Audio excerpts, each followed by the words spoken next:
I'm going to see if I can explain the basics of C programming in under 2 minutes. So let's go. Okay, so first up is the main. This is where your program will run all its functions. You need a main to run your program. Data types. Data types are how information is stored within computer memory.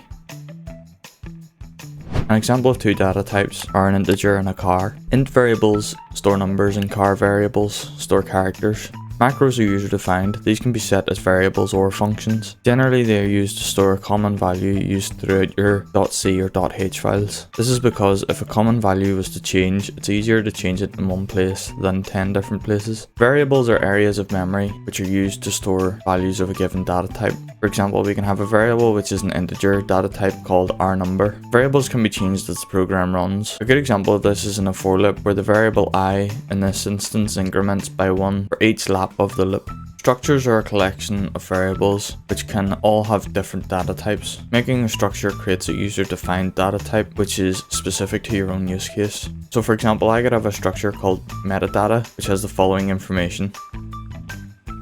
Functions contain a list of instructions to run and are used to separate areas of code so that it is more maintainable and reusable. So for example, instead of having an addition everywhere, we can make an adder function which takes two input variables and returns the added value. This is what a function can look like.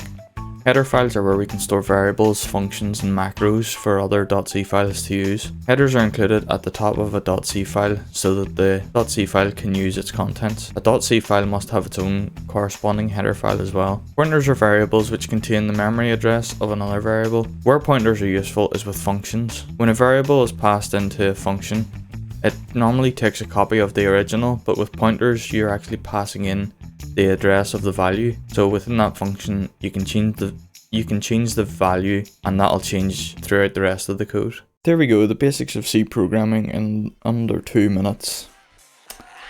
Bye!